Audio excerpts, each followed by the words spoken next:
3 जुलै आत्ताच्या झटपट ठळक बातम्या। पीएम किसान योजनेत राज्यात 20,50,000 लाभार्थ्यांची वाढ। कृषी मंत्री धनंजय मुंडे यांची सभागृहात मोठी घोषणा। मुंबईला दूध पुरवठा होऊ देणार नाही। दूध दरवाढीच्या प्रश्नांवर शेतकरी आक्रमक। राहुरीत रास्ता रोको। राजू शेट्टींकडून 8 दिवसांचा सरकारला अल्टिमेटम। दुधाला प्रति लिटर 35 रुपये दर। मंत्री विखेंची विधानसभेत घोषणा। निवडणुकीत रोष टाळण्यासाठी राज्य सरकारचा मोठा निर्णय। राज्यात जुलै सरासरीच्या 100% पावसाचा अंदाज। कोणत्याही जिल्ह्यात तूट राहणार नाही, हवामान खात्याचा अंदाज। लाडकी बहीणसाठी अर्जाची मुदत आता 31 ऑगस्ट पर्यंत।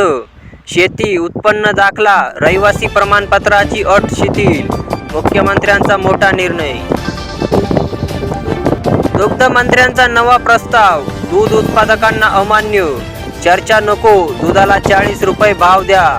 दूध उत्पादक शेतकरी संघर्ष समिती आक्रमक। मुख्यमंत्री लाडकी बहीण योजनेत 7 महत्त्वाचे बदल। अर्ज भरण्यासाठी 31 ऑगस्ट पर्यंत मुदत। उत्पन्नाची अट शिथिल। लाभार्थ्यांचे वय 60 वरून 65 वर। जुन्या योजनांच्या निधीला कात्री। नवीन योजनांच्या फसव्या घोषणा। विरोधी पक्षनेते विजय वडेट्टीवार यांचा राज्य सरकारवर हल्लाबोल।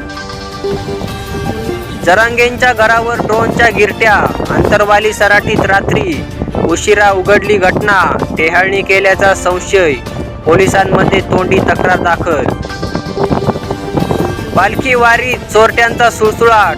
महिलांच्या दागिन्यांसह मोबाईलवर चोरट्यांनी मारला डल्ला। पुण्यामधील घटना उघड। मराठवाड्यात वर्षभरात 33,97,00,000 रुपयांची वीज चोरी उघड। 28,79,00,000 रुपये दंडाची रक्कम वसूल। श्रीरामपूर तालुक्यातील 4 दारू अड्डे महिलांकडून उद्ध्वस्त। गावठी दारूने तरुणांचा मृत्यू। उक्कल गावात आंदोलन।